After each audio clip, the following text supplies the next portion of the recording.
Not for the first time, Gaara wondered why he'd allowed himself to be talked into becoming the Kazekage. After his father's death, there wasn't anyone in the Sand Village with enough reputation to take the position. Aizen eventually turned to Gaara, who at least had the raw power to demand respect. The problem was that while Gaara had the power, and the lineage being the son of the previous Kazekage, he was notably lacking in other areas. At the start, he'd had absolutely no charisma or administrative skills, so a council had been established in order to help him rule. Gaara could scare people into obedience and respect, and some of the council considered that enough, but scaring people was the last thing he wanted for himself. Gaara just wanted people to treat him like a normal person, and have the chance to make normal bonds. Uzumaki had shown that such a thing was possible, even for people like them. She had managed it, so why not him? But being a Kazekage had made it even more difficult. Temari and Kankuro had done their best, but they had so far been unable to change anyone's minds except their own. Still, Gaara was grateful for them. In the first month after the Sand's invasion, Gaara had felt like someone who had been drowning all his life, discovering air for the first time. He had been waiting for the other shoe to drop, for Temari and Kankuro to turn on him. They didn't. Whatever social skills he had developed these last few years, Gaara attributed to them. Mostly Temari. Kankuro had his own problems relating to other people. Really, Gaara felt that Temari would have been a way better Kazekage than him. She was weaker than him to be sure, but how much had Gaara's own strength really helped these last few years? All Gaara felt he knew how to do was kill, and you couldn't kill hunger, poverty, or a lack of morale. He could try to kill the other villages which were stealing the contracts of Wind Country, and that was what everyone seems to hope he'd do, but it was the absolute last thing he wanted. Gaara hadn't killed someone since the Chunin exams. Up until then, killing was the only thing that ever brought him any joy. He feared that if he ever started killing again, he would relapse and return to being the person he was. Perhaps his siblings might even turn on him then. Even years later, he still feared that they would. He had continuously tried to reach out to the other villages, hoping to find some way to avoid the war they all saw coming. It was no use. Any offer of an agreement or partnership would always have terms that would leave the Sand even worse than it was now, or even leave them as a vassal of one of the other villages. On top of that, he'd face fierce resistance from his own ninja at any and all attempts at reconciliation. They hated to leave and its new Hokage. They hated the Stone Village from past grudges. They hated Gaara for being who he was, and not being the perfect Kazekage who could solve all their problems. Gaara kept trying but felt hopelessly inadequate. Temari was forced to vet every letter he sent and received, for what did Gaara know of diplomacy? Again, he felt she would have made a better Kazekage than him. Temari herself disagreed, saying she didn't know how to get Sand out of its current crisis any better than he did. At least he was trying. However much he wished things were otherwise, he was the Kazekage. Protecting the Sand was his duty, and every day he felt like he was failing at that duty. At the moment, he was sitting in a big round conference room, listening to older, more experienced ninjas discuss hypothetical battle plans. Most of them weren't even remotely plausible to his ears. The other villages had more resources, more men, better equipment. Even the quality of their ninjas was better on an individual level. The years of careful rationing of food and water had done them no favors. If war did break out, they'd be lucky if they could defend their own village, and that only because Gaara himself existed. It was yet another reason why Gaara kept trying to find a peaceful solution. Gaara rarely spoke during these meetings, except when the plans being discussed were being particularly suicidal that day. Today was not one of those days. I think our best chance is to defend these key points. With these, we can keep enough supplies to keep our village alive at least. And you just let them have the run of the rest of the country? Yes, the other villages don't consider us a threat. Rightly so, Gaara thought. So they are more likely to focus on each other. We must husband our strength until we see an opportunity. That made sound logical sense, except that defending Wind Country was supposed to be their duty. If they couldn't even do that, then what was even the point of their village? Maybe after the other nations ravage our land, our daimyo will realize how foolish he's been to allow his people to accept contracts from the Leaf, and cut our funding. Either that or both he and the people of Wind Country will lose all faith in us. Gaara thought. We cannot beat the other villages, but we might make them bleed if they dare come here, someone else suggested. We must make it so the rewards of attacking Wind Country isn't worth the price. Things continued in this vein, with no true consensus being reached. Gaara, being the Kazekage, might have been able to sway opinions one way or the other. But he didn't know what to do either, so he kept his silence. Later in the meeting, there is still this thing where the Sand Village goes on high alert because they got warned by Jiraiya that the Akatsuki might be coming. Regardless of Naruto's feelings on the matter, Jiraiya would still warn the Sand about them. They didn't entirely trust the Toad Sage, but any threat to Gaara was something they had to take seriously. All in all, the meeting ends on a very somber note. When Gaara returned to his office, he did his best to ignore the frightful and hateful stares in his direction. Okay, to take a step back and explain, this Gaara is no longer the Gaara from part 1, thanks to Temari and Kankuro still helping him become a better person, just like Ken and Naruto would have done for him. However, there are some key differences. In canon, Gaara decided he would leave Kankuro and Temari for a while to join the regular troops. He did this in the hopes of better connecting with other people, to teach them not to fear him. In this version, I highly doubt he'd be willing to leave Kankuro and Temari, and it would also be less of a reason for him to want to do so. In a similar way to Naruto losing interest in becoming Hokage and gaining everyone's respect after befriending Ino and Sakura, so does Gaara see less of a reason to gain the whole village's respect when he already has some good bonds. One good bond, whatever its form, is really all it takes to defeat loneliness. So Gaara is the Kazekage here only grudgingly, and probably had to be talked into it by Temari. And because he didn't join the regular forces for a while, he hasn't made as much progress in dispelling the fear everybody holds for him. Right now, Gaara's biggest fear is losing the bonds he already has, and his desire is becoming the person Temari and Kankuro believe he can be.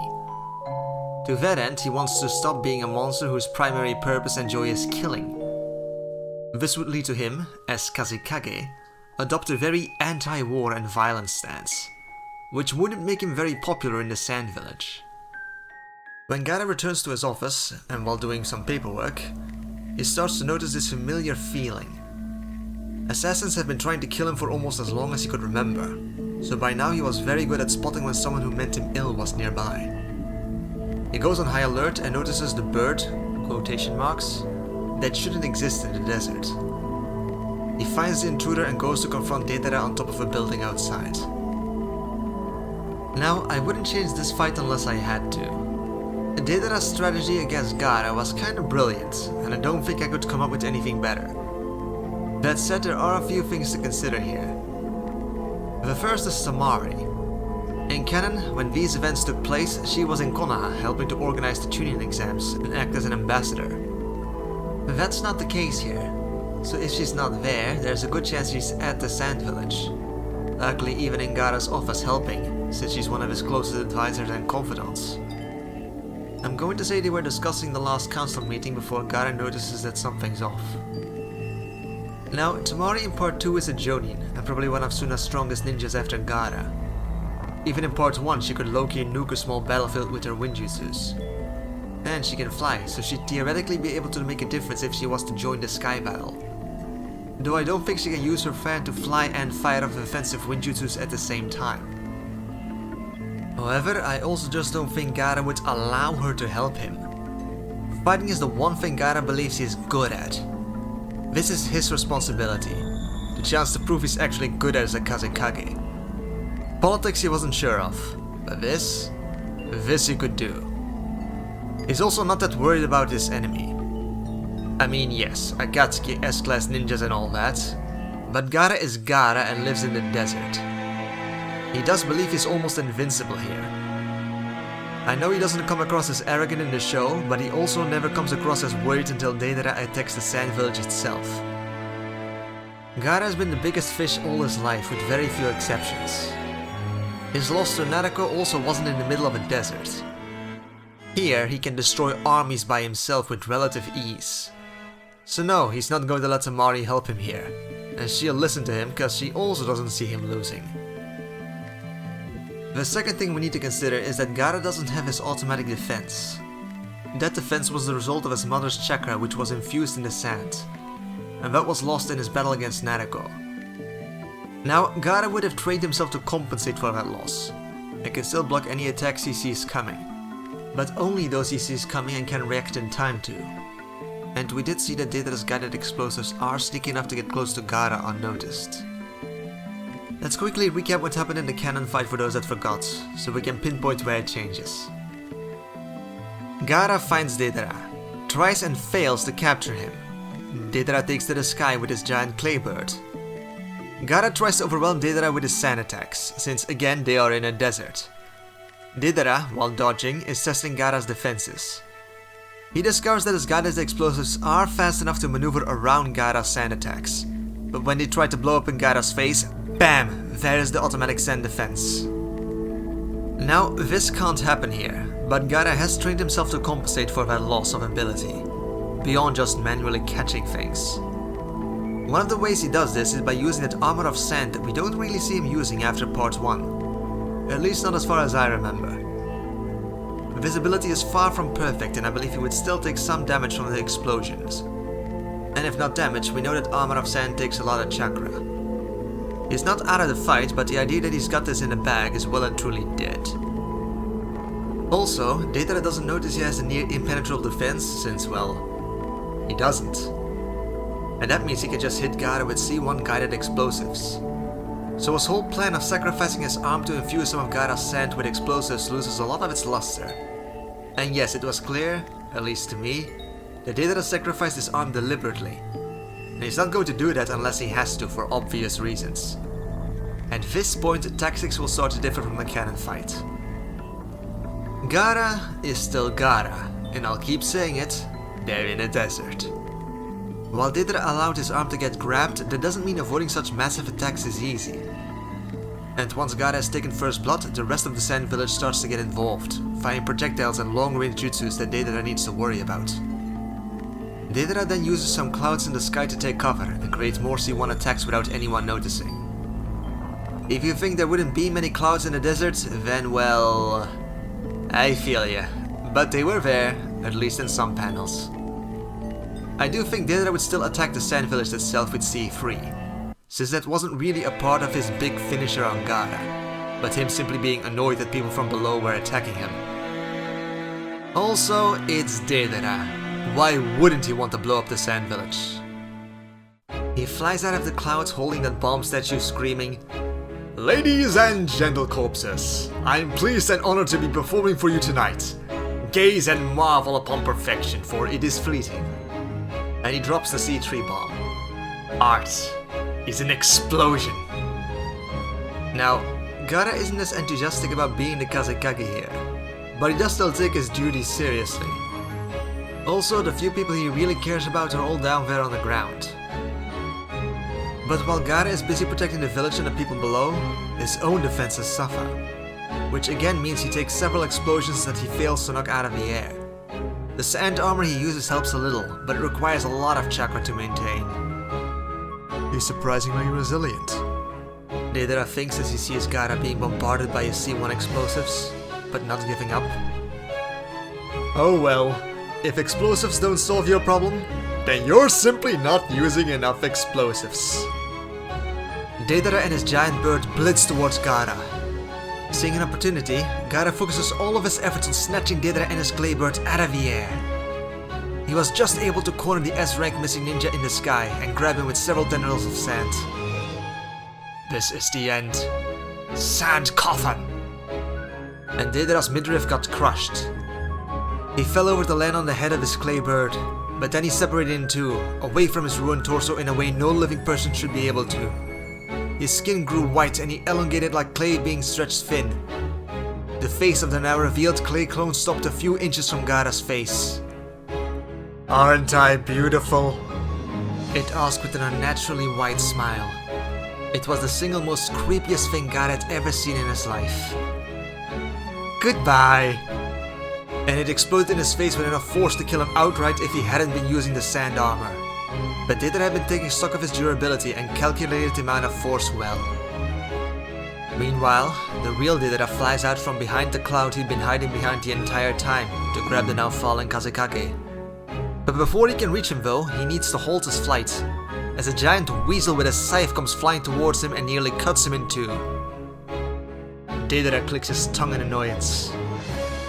Weaklings should know better than to interfere. Temari had grabbed the fallen Gaara after she sent her summon, Kamatari, to attack the intruder. This summon never sticks around after charging the enemy. By all accounts, it's just something Temari can do to increase the potency of her attacks. Deidara lands in front of her and what other Suna ninjas have gathered. I was going to leave after grabbing him, you know. But if you insist, I guess I could entertain you until the village hidden in the sand truly becomes an equal to its name. No, he's too strong, Temari. Gaara slurs out. He was barely conscious and hanging from Tamari's shoulder. Shut up, he's just one man. Actually, I didn't come alone. And if I take too much longer, well, suffice it to say, that wouldn't be fun for anybody. For those that have been briefed on the Akatsuki, like Temari and Kankuro, that did sound likely. The Akatsuki, by all accounts, operated in pairs. Gaara got off of Tamari's shoulder and forced her back with his sand and said, I'll go with you, if you promise to leave them alone. The moment he said it, he heard a storm of protests behind him, and not just from Temari. The Sand Village needs its Kazekage. It won't survive without you, he heard someone shout. That was likely true. Whatever plans for the coming war they had made and saw them surviving relied on Gaara being able to stop any army marching through the desert. Without him, the Sand Village would likely be doomed. It was his duty as Kazekage to survive. However, for Gaara, there were more important things than his duty as Kazekage. After fighting Deidara, he knew that if Temari and the others fought him, they'd likely end up dead. Deidara had been restricted in his fight due to the need to take him alive. The others wouldn't be so lucky. Gaara would lay down his life for his village, despite how it had spat at him throughout the years. But Gaara would also let the Sand Village fall, if it meant protecting his siblings. How noble. Sure, I'll honor that agreement. If only so I don't have to keep my partner waiting any longer. He smirked. This will only hurt a bit. And he threw some minor C1 explosives at Gaara, who made no effort to dodge. Upon detonation, Gaara was finally knocked out cold. Temari and the others do try to stop Deidara from just flying off with Gaara, but the Akatsuki successfully retreats under cover of what explosives Deidara has left. The missing ninja did honor his word though, and made sure none of the Sand Ninja were hurt in the blasts. By the time Temari had blown the smoke away with her fan, Deidara was already out of range. To comment on this fight a bit more, Gaara has some very powerful abilities, especially with the home field advantage. But Gaara just isn't that smart of a fighter. Because, well, he never really needed to be. He's always been the biggest fish in his pond. This leads to him falling to the tricks of someone like Deidara, who is a pretty smart combatant. I mean, yeah, he got outsmarted by Sasuke in the end, but Sasuke is also one of the smartest combatants in Naruto, so that's not saying much. Now, what happens in the direct aftermath? In canon, Kankuro went after the Akatsuki in the hopes of tracking them. Kankuro never believed he could succeed where Gaara had failed. He just wanted to make sure they didn't completely lose track of where they were taking Gaara. Kankuro gets a bad rep, but he actually completely succeeded in what he set out to do here. He tore a piece of Sasuke's cloth, which would later be used to track them. Kankuro never believed he could take the Akatsuki himself, he just wanted the intel, which he got. Temari being here ultimately wouldn't change much. On the one hand, while Sasori could stop Kankuro from chasing them, I don't think he could stop Temari from then chasing after Deidara at the same time. We'd have something similar to the canon Sasuke retrieval arc going on, with one person staying behind to fight, while the other continues to chase. But on the other hand, I don't think it will be hard for Deidara to force Temari to retreat. They can both fly, but from everything we've seen, Temari can't use her fan to fly and fire up jutsus at the same time. I'm going to say she's forced to retreat and arrives just after the confrontation between Sasori and Kankuro is concluded. All that will result in is that a poisoned Kankuro is brought back to the Sand Village a lot sooner. So all in all, that's a lot of words to say that not a whole lot changes here. Except that Deidara still has both of his arms. Sorry. Now, the Sand Village wouldn't send any requests for Kona to help, since their relationship isn't good. So instead, they just show up unannounced. Whatever possessed these people to build a village in the middle of a desert? Naruto commented as the hidden Sand Village came into view. A hard land makes for a hard people, and not all of Wind Country is just deserts.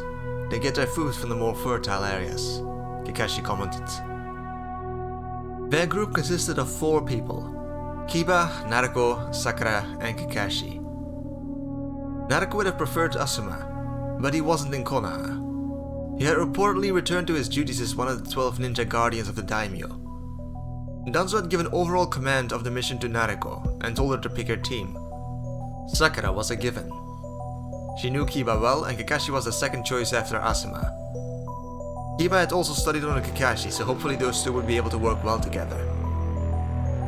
Of the 4 of them, only Sakura and Naruto were aware of their true mission. Kakashi and Kiba were both told they were sent simply to oppose the Akatsuki. Sakura, while always having spoken out against Naruto seeking revenge, was completely on board with this mission.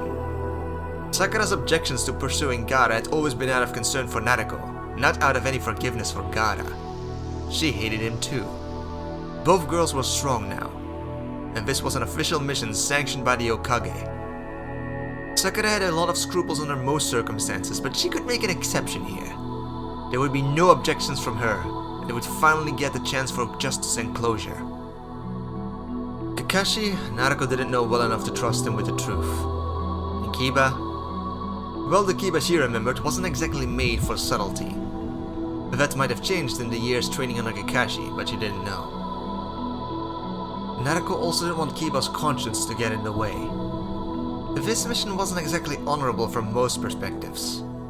If Naruto had her way, neither Kakashi nor Kiba would ever find out. As expected, a group of sand ninja told them to halt or be attacked. Turn back, strangers. The Sand Village isn't accepting visitors at this time. Of the attachment of Sand Ninja, Naruto only recognized Baki, the Sand siblings' Jonin teacher. Especially foreign shinobi. I can guess why, Naruto said, looking at the ruined entrance of the Sand Village. Remember folks, that got blown up by Sasori. I'm guessing the Akatsuki is responsible for that? That is none of your concern. Leave now. My master, Jiraiya the Toad Sage, gave you a warning that they were coming.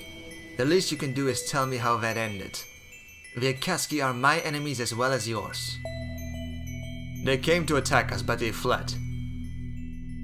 Where is your Kazekage, God of the Sand? It was his request to mend the relationship between our villages that convinced us you might welcome our assistance. We did suffer some small losses during the Akatsuki's invasion, Baki said. Naruto had already guessed as much. She could see the blood clinging to the stones near the sand's collapsed entrance. We do not welcome you in our village at such a delicate time. I'm sure you understand. Where is Gaara? Can I talk to him at least? He's busy. The Akatsuki must have captured him, Kakashi said. Gaara was the Akatsuki's target. If he was still here, they'd be eager to show him off, to prove that they still have their greatest defender. Well, that's convenient, Naruto thought. It looked like she wouldn't actually need to do much to ensure Gaara died. However, there were still other reasons she was here. Hunt the Akatsuki, and make sure they didn't get the One-Tails. If you do not trust me to enter your village, that's fine. I just need directions towards where the Akatsuki were headed. You don't like me, I can tell. But you also can't like the Akatsuki. Let me fight them. You win either way. You think you can succeed where our Kazekage failed? Baki asked, as though admitted to his earlier deception.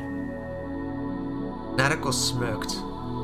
I bested your current Kazekage before, and I'm not alone this time. This is Kakashi of the Sharingan Eye, one of our best Jonin, and his apprentice Kiba Inuzuka. And this is Sakura Haruno, who was trained under Tsunade, and I've been trained by Jiraiya. So yes, I think we have a decent chance. To Naruto's surprise, it was Sakura of all people who seemed to interest them the most. You trained under Tsunade? I did. How much did she teach you about antidotes? As much as she could, Sakura said. The Sand Ninja debated among themselves before answering. One of our own got poisoned by Sasori of the Red Sand. If you can help save him, we'll tell you what you want to know. And that was that. They were invited in and were escorted directly towards the local hospital. But it still gave Naruto a cursory look at the insides of the Sand Village. After her return, Naruto had noticed that Konoha had grown richer in the time she'd been gone. Naruto didn't know if this was a recent development or not, but she saw Konoha's prosperity inverted here. Houses had fallen into disrepair from being abandoned. What few civilians she saw had sunken eyes and faces. All looked at the group from Konoha as if they were personally responsible for all of their troubles. Their enmity would have bothered Naruto more if she didn't feel as though their anger at her was justified, though they themselves didn't yet know why. That stuff with Lady Chiyo mistaking Kakashi for his father still happens. Except the situation is a little more tense, with Naruto and her group nearly going into full combat mode before noticing that none of the other Sand Ninja joined in what they had thought might have been an ambush. Chiyo is talked down and then the next bit of tension can be addressed. I can't believe they would send you of all people, Tamari said. She was sitting by Kankuro's bedside. I don't blame her for whom her brother is, Naruto thought. Belief sends their best, she couldn't help but say. But this ain't my show for the moment. Sakura. And the pink-haired woman approached Kankuro, and under careful supervision of a Sand Ninja, began her examination. She too didn't hold a grudge to Kankuro for being associated with Gaara, and had no trouble healing a ninja from a neutral/hostile village. As soon as Sakura showed that yes, she knew what she was talking about, and yes, she could in fact save Kankuro's life, provided she was given the right herbs, all the Sand Ninja, including Tamari, started to show a bit less open hostility. Though some of the hostility, surprisingly, returned once people learned of why they had come, or the official reason of why they had come. Ah yes, it would make sense you'd come to save Gaara. He's clay in Konoha's hands, said one of the Sand Ninja. Excuse me? He refuses to take any action against you no matter how much damage you do. So I'm saying I understand why you'd come to rescue him.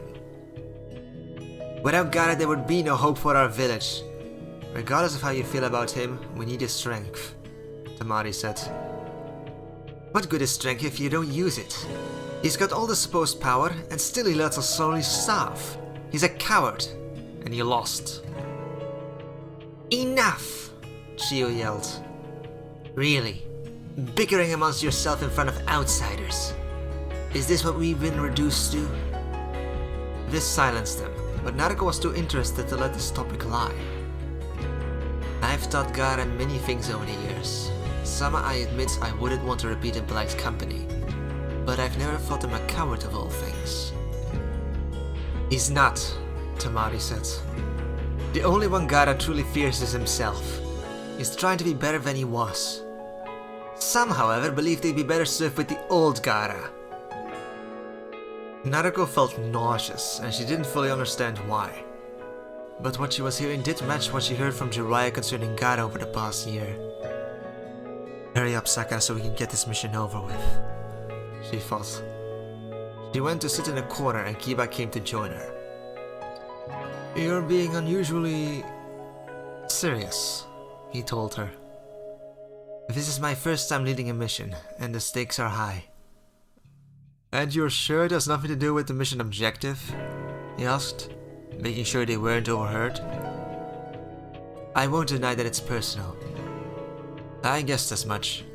It can't have been easy to agree to this mission. For whatever it's worth, I'm proud of you. I know Kakashi-sensei is too. and I'm sure Asuma-sensei would be too. Kiba, please shut up, she thought. Outwardly, she put on a smile and said, "Thank you." She wasn't that good at lying, despite Danzo's best efforts, but thankfully Kiba also wasn't that good at detecting them. Moving on. We don't exactly know, but I'm guessing it took Sakura at least a few hours to make the antidote.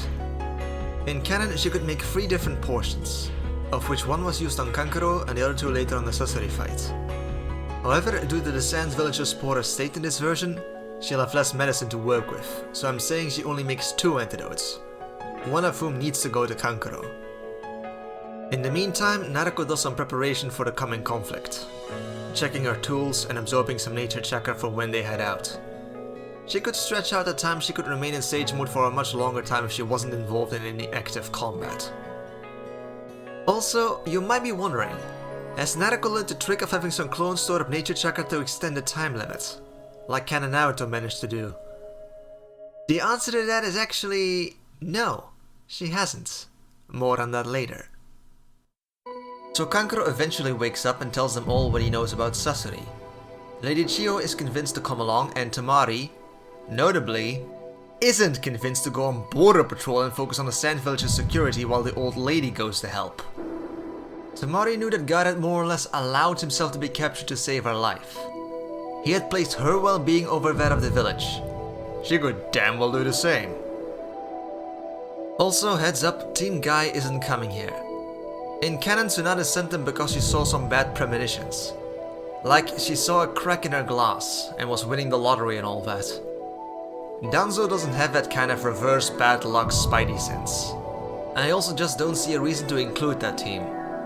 Kisame doesn't have the same history with Guy here that he did in canon, so meh.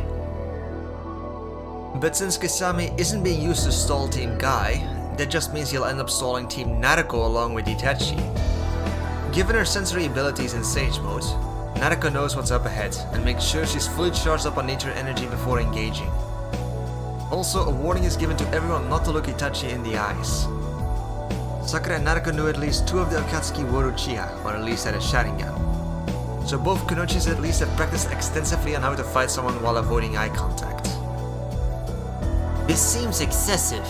We outnumber them 3-1, Lady Chiyo said. Remember, in canon, she felt that if you could just face the Sharingan at least 2-1, it wasn't anything to be afraid of. Also, Itachi isn't the only one with a Sharingan here. He won't be able to catch me so easily, Kakashi said. It should be noted that Kakashi was never caught in the Tsukuyomi in part 1 in this version, so he doesn't quite know what he's up against here. The only one there who has any inkling of just how nuts Itachi is in Genjutsu is Sakura. His jutsus have the power to alter the victim's perception of time. It won't matter if we are broken out of the Genjutsu within a second if he can break us in half a second. But don't you have time distorting Genjutsus as well? Naruto asked. Yes, ones that I use on myself. I don't want to test whether I'd be able to counter his jutsus with mine. Sakura had done her best to leave the memory of being tortured by Itachi behind her. But one thing she could still vividly recall was when she initially tried to break the Genjutsu, matching her chakra against Itachi's. It had felt like she was trying to defy the will of a god. Sakura knew she was stronger now, but the gap between them at the time had felt infinite. Please everyone, just avoid looking him in the eye. Kakashi takes that under advisement, as Sakura is the only one who has experienced Itachi's Genjutsu. But he still mistakenly believes his own Sharingan might protect him. He also doesn't even know Itachi even has a Mangekyo Sharingan. There is no initial pre-battle banter. Naruto and Tamari just try to blast the Akatsuki duo with their Winjutsus at long range. It does absolutely nothing, with Kisame being the most eager of the two, stepping forward and shielding the pair with Samahara. I'll deal with Kisame. The rest of you try to overwhelm Itachi, Naruto said, and charged forward full speed to slam into Samahara feet first, sending herself and Kisame flying forward. Kisame could have done more to resist, but he recognized a one-on-one challenge when he saw one, and was down for it. Why look at you. You're all grown up now. I do hope you enjoyed these last few years, Kisame said when he skidded to a stop, Naruto holding a combat stance in front of him. I've been preparing for this moment the whole time. Naruto smiled. So yes, I did enjoy myself. Oh, now you've got me curious. Come on then, show me what you've got. A point that is often brought up in a hypothetical matchup between Kisame and Sage Naruto is, can Samehada absorb nature chakra? Or is it possible to do to the sword what was done to the Preda path of pain and turn it into stone? I think if it's done casually, I think Samehada would simply express its dislike of the chakra. But if the nature chakra is deliberately shoved into it, then yes, I think you can kill the sword with this. Kisame has been one of the Akatsuki members Naruto has known about and so has prepared plans to deal with. Samehada is famous enough that it's not hard for Naruto to find out what it can do. So yes, she's come prepared to try the turn the sword into stone trick here. It was one of the reasons why Naruto decided she was best suited for this opponent. So almost from the very start of the fight, she tries to wrap Samehada in her hair. Kisame doesn't try to prevent this, as this just makes it easier to steal her chakra. And he knows jack all about nature chakra. So Samehada, quotation marks, is turned to stone. Of course, both Kisame and Itachi are here as 30% clones, so this isn't the real Samehada that Naruto just killed. So this doesn't completely enrage Kisame as it otherwise would have. He just makes a mental note to be wary of this should he ever fight her for real. Naruto's stunt also costed her all of her nature chakra, so she reverts back to base form. It's debatable whether sacrificing the nature energy was actually worth it to get rid of the sword, but she relied too heavily on ninjutsu to allow that sword to remain in the fight. Base Naruto against 30% Kisame without Samehada is honestly a fun time for everyone involved. Both combatants are ninjutsu juggernauts. Kisame is stronger, Naruto is faster. Both have enough endurance that it almost doesn't matter how long this fight lasts. Naruto, in base, tends to prefer mid-range combat and manages to grab Kisame in her hair. Kisame just bulldozes forward, uncaring of how Naruto's hair cuts at his skin. He punches Naruto in the stomach and sends her flying. This also disrupts her concentration, letting her hair lose its sharpness and so lets loose of Kisame without issue. Kisame doesn't let up and Naruto barely has enough time to form hand signs before he's on her again. Summoning Jutsu! And Gamakichi appears, who by now is nearly the size of Bunta. In the manga, the first time Gamakichi appears in Shippuden, if I recall correctly, is when he's summoned as part of the Toad group that goes to fight Pain alongside Sage Naruto. At that time he's about human size, a little larger perhaps. But then during the war arc, which isn't even a year later in the timeline, he's suddenly the size of Bunta. I find him being almost as large as a boss summon after the 3 years time skip more logical, so that's what's happening. If you want an in-lore reason, him training with Naruto during the time skip accelerated his growth. He also wields a giant tanto, similar to the one Bunta used, which he slashes at Kisame. The half-shark manages to grab the sword, but it did seem to take him a significant effort, and the ground beneath his feet breaks apart from the pressure. I didn't prepare any snacks, but how do you feel about fish? Naruto asked, standing atop Gamakichi's head. Sure, but not raw. Never been a fan of sushi. And Gamakichi lets loose his tanto and jumps back while forming hand signs. Naruto does the same. Wind and fire combination jutsu! Toad flame bullet! And Gamakichi lets loose a blast of fire, which Naruto enhances with her wind to create a blast of fire that was firmly in the holy shit tier of jutsus. Gamakichi does display some skill with fire release, as shown by some filler in the anime. I'm just selectively taking stuff I want from that. Unfortunately, this is Kisame, whose own water jutsus rival or even surpass the second Hokage's. And water has a natural advantage against fire. If he'd been at full power, Kisame might have even been able to outright overwhelm the fire. As it was, all he could do was protect himself. Water style exploding water shockwave! When the two techniques collided, a thick layer of mist enveloped the part of the forest they were in. Naruto knew that these conditions heavily favored Kisame, who grew up in the hidden mist village and likely knew silent killing. She immediately started to blow the mist away with her wind jutsus. Then, just after she finished with that, Gamakichi, who weighed a lot more than most buildings, was lifted off of his feet and sent flying. Naruto got off the toad's head to try and find Kisame, but when she landed on water. Shit! Was all she had time to think before three Kisames burst out from the pool shouting, "Water prison!" And she was immediately engulfed in a sphere of water. She could neither breathe nor move. It's over, lass. Though I will say I'm glad we didn't capture you last time. This was fun. Naruto wouldn't have replied even if she could. This position was perfect. Kisame seemed content to simply wait until she ran out of air and lost consciousness. In the distance, some water clones had already forced Gamekichi back to Mount Miyaboku. In the meantime, Naruto used her inability to move to gather all the nature chakra she could want. When her Sage Mode reactivated, she effortlessly smashed through the water prison. Kisame's clones died in seconds, and the real Kisame made the mistake of engaging her in melee, which sent a storm of sharp wind chakra searing through his skin. "That's one down," Naruto said viciously as her hair grabbed the retreating Kisame and cleanly severed him in two. Only to then be disappointed when she discovered it wasn't the real Kisame. This was bad. She had hoped to take at least one member of the Akatsuki by surprise with her new powers. Now, if this was anything like a shadow clone with the memory transfer, they would probably all know. Before, with the people who need to think and be a whole lot more careful to get away with the stuff that they do. Kakashi, being the most senior ninja there, took command after Naruto went after Kisame. "I admit, I'm surprised to see Konoha here, interfering with our goals." Itachi addressed Tamari. "I'm also surprised that you trust him to have your village's best interests at heart." "He's just trying to divide us. He knows he can't take us all at once," Kakashi said. Itachi noticed that while Kiba and Kakashi looked defiant, Sakura showed the briefest glimpse of guilt that he only noticed due to his Sharingan. His first guess as to the situation was almost entirely correct.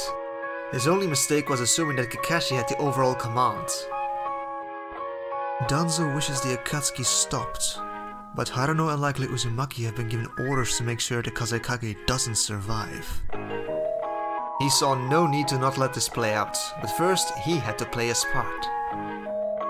"I am pleased to see you again, Sakura. I greatly enjoyed our last time together. Shall we resume?" Sakura tried to hide her fear, but his eyes weren't so easily deceived. "I'm not afraid of you," she lied. "Then why are you shaking?" he asked with a smile, and her signs of fear increased. From the way her eyes were slightly glazed, she was no doubt remembering her time spent in his genjutsu. "Don't let him get to you, Sakura," Kakashi said. "Just follow..." But Sakura wasn't listening. The moment she saw Itachi, it was like the entire rest of the world fell away. It wasn't the direct result of any genjutsu, but it was simply the result of past trauma. "I am not afraid!" she yelled and charged at him. Itachi didn't bother to hide his sigh of disappointment. So emotional. At least she still had the presence of mind not to look him in the eyes. He decided to briefly humor her in taijutsu, and he was actually a little surprised at the skill on display. It almost felt like he was fighting another Uchiha with how she read his moves. The Sharingan's precognition was superior to Sakura's self-hypnosis trick, however, so he had no trouble fending her off. And while she might be avoiding looking him in the eye, he didn't need his Sharingan to cast a genjutsu. However, Itachi's non-Sharingan based genjutsu, like that thing he does with his finger, isn't nearly as overpowering. We know that Ken and Sakura could snap Naruto out of that, so I doubt it would even face this version of Sakura at this point. Itachi took note of this, and his opinion of the girl raised a few notches, though she still had no business challenging someone of his caliber. He essentially does the same thing he tried to do to Kakashi in canon, and forcefully pushes her head so she had no choice but to meet his eyes, or close her own eyes. She chose to do the latter, and tried to move forward in a blind headbutt. He sidestepped the attack and brought a knee to impact Sakura's stomach. She gasped for breath and Itachi sent her flying. Tamari, seeing one of her temporary allies would no longer be caught in the crossfire, decided to send one of her strongest winjutsus Itachi's way.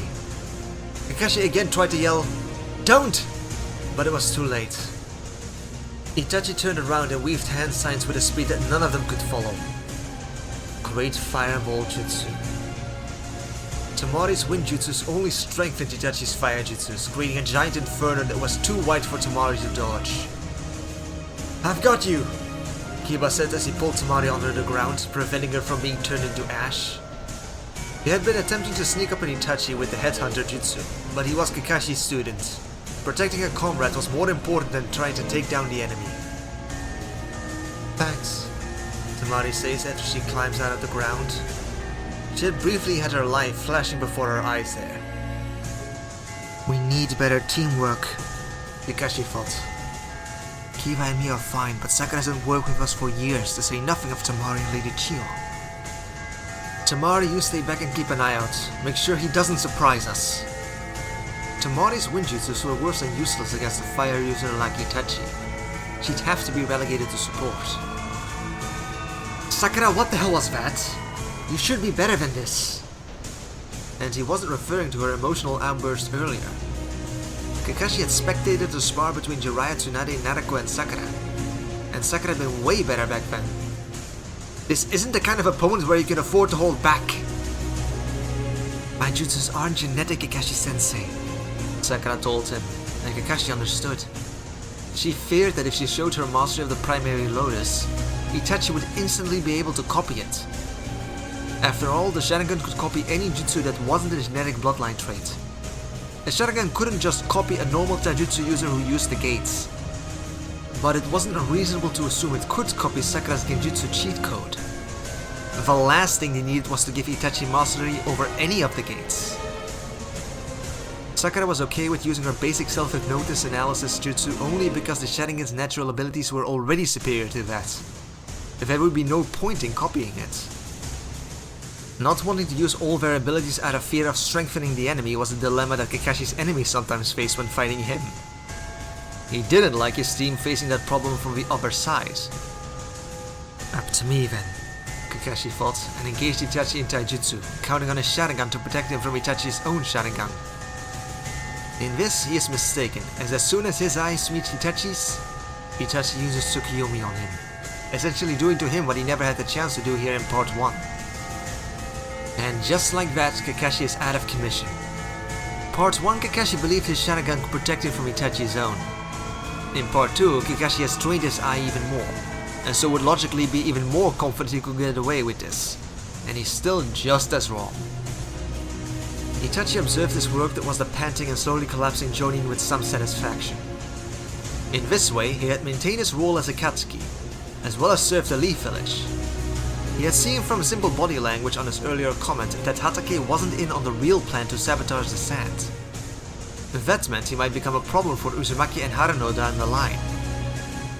"You're welcome," he thinks. "You bastard!" Kiba howled as he tried to attack him.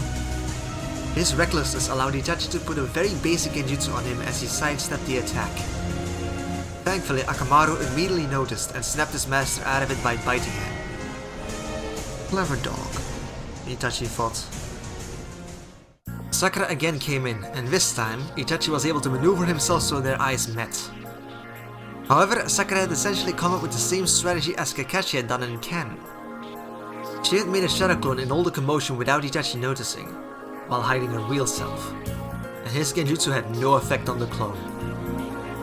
Remember, Sakura learned the shadow clone jutsu in order to practice her self-hypnosis. She can't spam it like Naruto, but she's almost as proficient in it as Kakashi. Next, clone Sakura manages to hold Itachi still for a moment. "Now Kiba!" she yells. And he ends up fulfilling the same role that Ken and Naruto did when he hit Itachi with a giant Rasengan. Kiba could nearly crack a Rashomon gate before the time skip. I do think that by now his two-headed wolf Fang or Fang is at least at that destructive level. Itachi might have been able to escape this trap, as Sakura wasn't quite as skilled as Kakashi. But he was already running on empty after Tsukiyomi.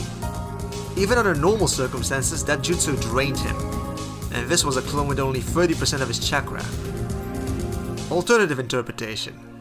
It is debatable if Itachi didn't just let himself be taken out in that encounter in canon. If he did, he'd do the same here. Also, I remember saying that Kiba wasn't going to do much in this story. And here I have him deal the finishing blow to a nerfed version of Itachi.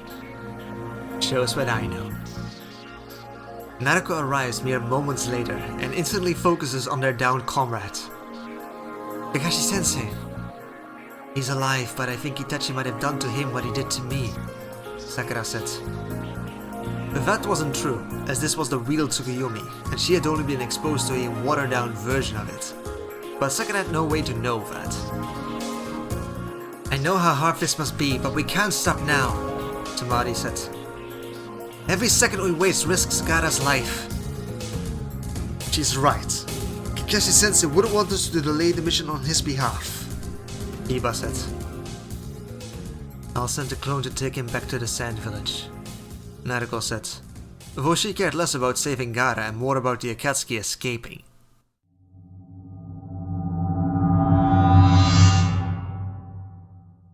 From Konoha, Hatake Kakashi, Haruno Sakura, Inuzuka Kiba, and Uzumaki Naruto did not tell Fox's Jinchuriki. From the sand they have Tamari, sister of the current Kazekage, and council advisor Lady Chiyo. Of these 6 have already incapacitated Hatake Kakashi. Hatake was supposed to be one of Konoha's best jonin if I recall correctly, Deidara said. And he went down very easily. He turned to his partner. Sasori, my man, it looks like we've got nothing to worry about. If losing to Itachi is a measure for incompetence, what does that say about you? Sasori couldn't help but point out. And Deidara continued loudly, ignoring Sasori, and turned back to Itachi. You said Sakura Haruno was among them. That's wonderful! I might just ask her for an autograph, since she did beat you as a genin after all, and now she seems to have done it again. Itachi disconnected. Fool Deidara. I wanted to ask Itachi after the Jinchuriki, but now you've gone and hurt his feelings, Sasori complained. Well, lucky for you, I was the one who fought her. She's grown quite feisty. A bit more detail? Sasori asked. She has a new transformation. I don't think it's related to being a Jinchuriki. With it, I think she'd match or surpass me in physical abilities, even if I was at full power. That caught all of their attention, since Kisame was one of their strongest members. What advice would you give to someone who needed to fight her? Sasori asked. Honestly, nothing.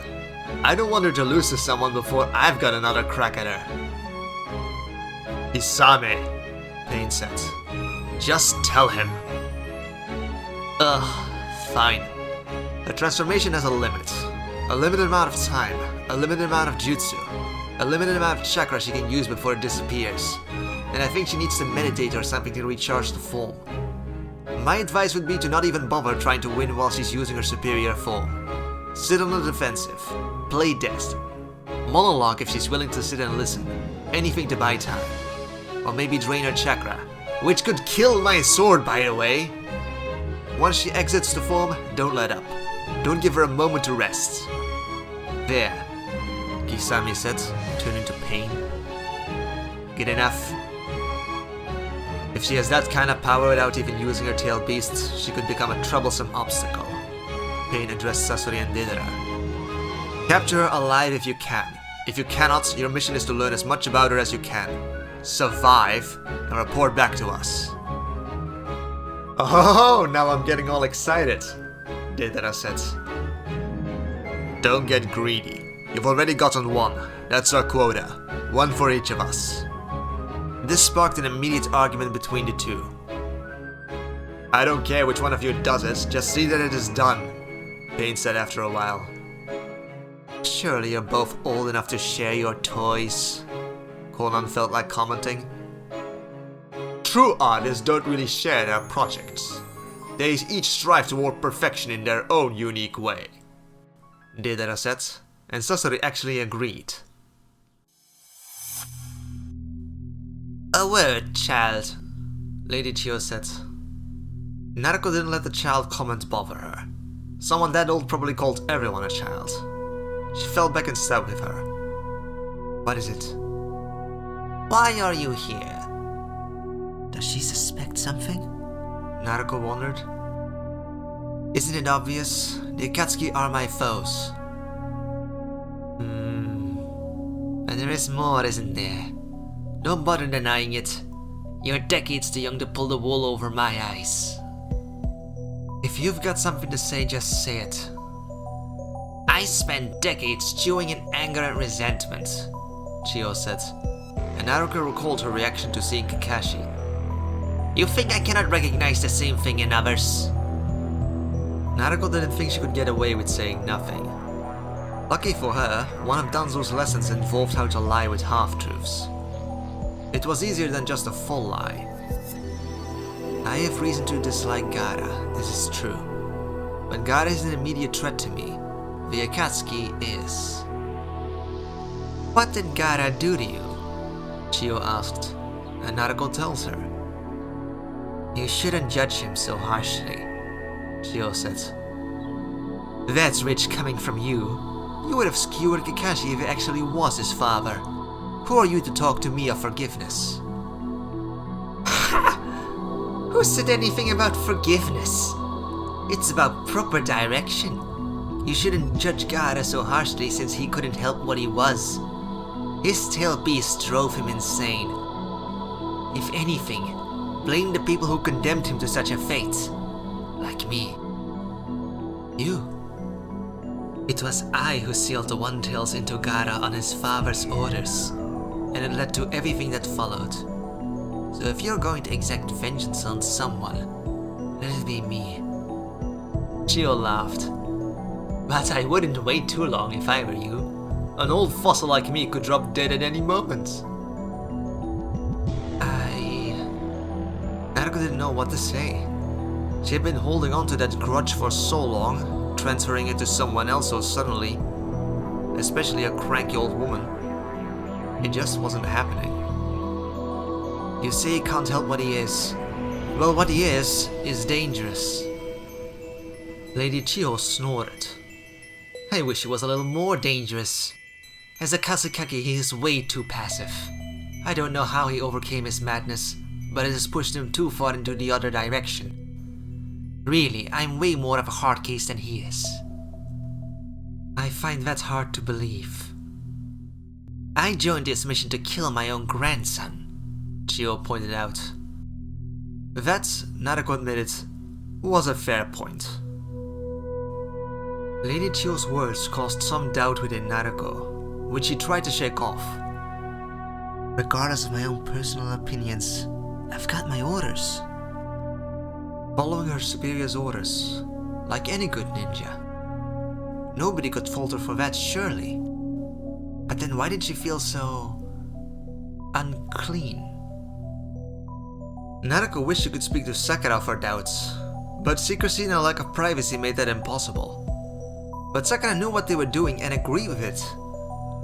Before now, whenever Naruto threatened to take a wrong turn in life, she'd always been there to point her right. So the fact that she didn't speak up here had to mean something, right?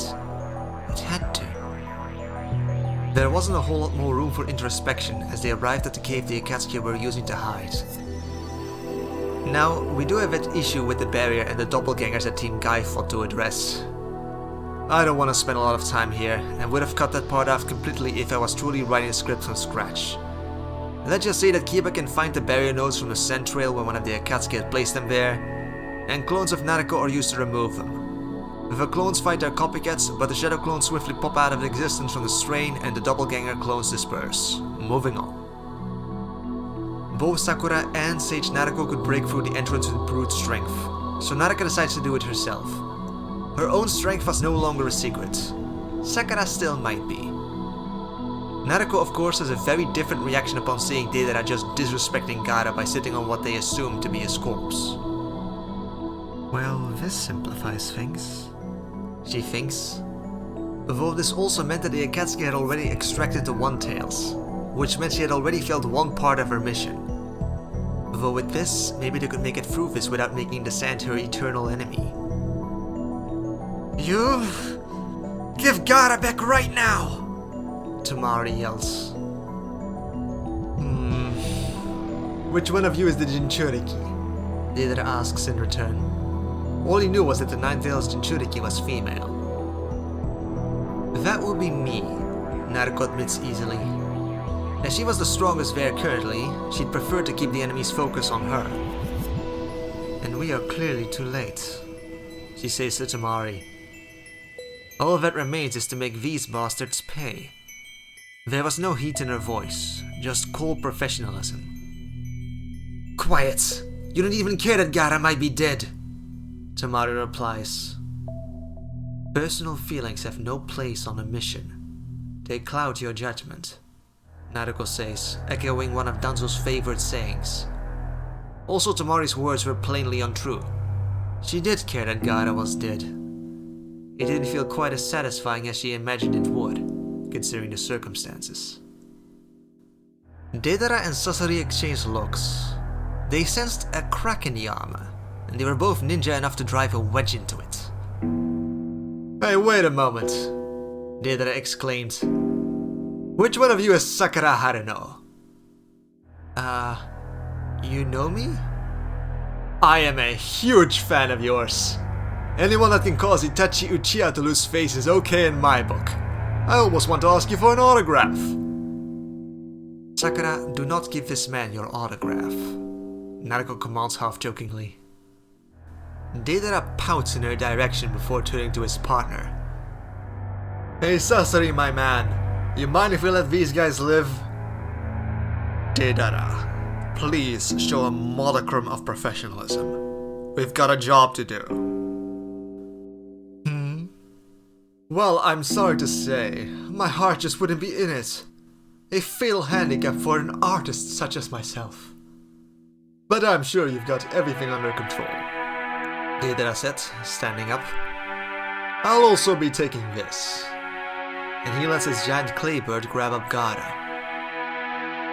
These guys are clearly of different minds concerning the Sans Jinchuriki. Let's see how they react to this. See ya, he says cheerfully before flying out of the cave. Naruto, in a sage mode, could have probably prevented his escape, but she didn't want to risk accidentally saving Gaara, so she just lets him go. We've got to go after him, Tamari says.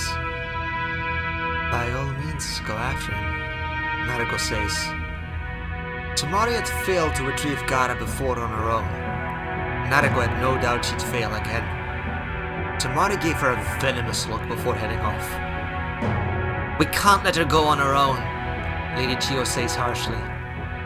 If you're as strong as you claim, you don't need all of us here, do you? Fine. Kiba, go with Tamari. Of all of them, Kiba was the least likely to succeed in getting Gaara back, so he was the one she'd sent. But don't get yourself killed over a corpse. Naruto could hear Akamaru growl at her in hostility. I don't fully understand what you're thinking, Kiba says. But I know that Gaara is one of the few figures that has been trying to push against what's coming. To get a chance at saving him, that's something I'd gladly lay down my life for. Naruto felt a knot in her throat and used the excuse of not taking her eyes off the enemy to avoid looking at her male teammates. Good luck, Kiba says, and ran after Tamari. You too, Naruto says automatically. You are either a very poor ninja, or a very good one. At the moment I'm not sure which would be worse, Lady Chiyo comments. I was never here for Gaara, I was here for them. Naruto motioned towards the remaining Akatsuki. I'm honored, Sasori says. I guess I'll entertain you. Before we begin, tell me, were you the one who took the waterfall Jinchuriki? Naruto hadn't known Fu that well, or for that long. But she had still considered her a friend, and wanted to know who was responsible for her death. Not me. I'll tell you who it was, should you defeat me, Sasori says. Instilling a desire to take him alive could only aid him in the coming fight. Beware. All his attacks will likely be poisonous. Even a scratch can prove fatal, Lady Chiyo warned. And Sasori begins talking about what he plans to do with him after he kills him. The whole human puppet thing. Honestly, he's just buying time monologuing like Kisame suggested. Eventually, Naruto begins to suspect he was stalling, and loses her patience. With sage-enhanced speed and reflexes, she charges at the Hiraku puppet, dodges all counterattacks and instantly smashes through it. And the person inside also gets ripped apart by a wind chakra cloak. Sasori's puppet body ends up scattered all over the area. And that's that, Naruto says smugly. At least she had been able to catch one of them, so this mission hadn't been a total bust. She could have tried to capture him, but she'd likely end up fighting all of the Akatsuki sooner or later, unless someone else got rid of them first. Logic dictated she'd run into Fu's killer along the way. It can't have been that easy, Lady Chiyo whispered wide-eyed. She had been anticipating this moment for over a decade. It was her last wish in life. To have it be resolved within seconds was a shock, to put it mildly. Do not underestimate me, Naruto says with just a hint of a threat. Lady Chiyo shakes off her shock and comments about Sasori's non-organic body. My boy, what have you done to yourself? It doesn't matter what he was. He's gone now, Naruto says harshly. Lady Chiyo recollects her composure. Well, we should go after Tamari-chan then. Naruto frowns and purposefully allows what remains of her nature chakra to dissipate. Just give me a minute to recharge my powers and we'll set off after them. This gave her an excuse that I did that I get further away to escape with Gaara. He mustn't be rescued. Meanwhile, out of the corner of Sakura's eye, Sakura sees something move. Look out! It was too late. Without the enhanced reflexes of Sage Mode, Naruto wasn't able to completely dodge the surprise attack and got scratched by one of the poison needles that had been fired from Hiraku's destroyed shell. Even in pieces, some of its weapons could still be used. Several parts of Sasori's puppet body then started to get pulled back together by several chakra strings. Taking yet another tip from Kisame, Sasori had played dead in order to wait out the Sage Mode. I am a little offended you think it could go down very easily. Sakura was at Naruto's side in an instant and offers her the one antidote they had. Why do you need to re-enter that form? Lady Chiyo asked. Nothing but a single jutsu, Naruto says. She'd show the Akatsuki she wasn't so easily outmaneuvered. Summoning jutsu! And she called the elder Ma and Pa toads, who soon clung to her back and started to gather nature chakra, like they always do with Jiraiya. And this is why Naruto never learned the trick of gathering nature chakra with the shadow clones. During training, the fox hadn't prevented the elder toads from cooperating with Naruto in this manner. So unlike Ken and Naruto, she hadn't needed to think of a workaround. I don't think so. What the? Ma and Pa yelled as they were violently expelled from Naruto's shoulder. Of course, the only reason the fox allowed it during training was so he could pull the rug out from under Naruto at the single most inopportune moment. The elder toads were instantly forced back to Mount Miyabuku so that they weren't skewered by several poisoned needles. Okay, so maybe I do need a little help, Naruto says, starting to feel apprehensive for the first time in this fight. She had thought she had this in the bag, but everything was going wrong. And in more ways than one, she felt. I need about a minute of uninterrupted meditation. She knew she was asking for a lot. I'll make sure you get your minute then, Lady Chiyo says, and grabs a scroll from somewhere in her robes. Granny Chiyo, I missed you too. But is this really what you should be doing right now? Sasori asked. What do you mean? Do you really believe they've got your village's best interest at heart? They don't seem all that eager to save your Kazekage. Is this really where you should be? Don't listen to him, Naruto says hurriedly. He's just trying to divide us. I think you've done an excellent job of it yourself, Sasori taunts with a smile. So, Granny Chio, what do you, as a shinobi of the sand, decide to do here? There was a few seconds of silence as Lady Chio's mind worked a mile a minute, before eventually she let loose a bitter laugh. I told you, didn't I, child? If you want revenge against me, you should hurry. I might drop dead at any moment. The elder woman turns and starts running out of the cave after Deidara and the rest. Granny Chio! Sakura yells after her. Please! If we are doomed to lose our Kazekage, then it's only fitting that the leaf loses its Jinchuriki too. After all, Lady Chio ends sadly. It's clear we are not really allies. And then she was out of sight. Damn it! Naruto curses. It wasn't really anger she was feeling, more like horrified dismay at this whole situation. On some level, she understood that this was her fault, but she couldn't pinpoint why or how. Should she have insisted that the Sand Ninja didn't accompany them? This whole mission? She didn't know what was right anymore. Their attention was drawn to Sasori.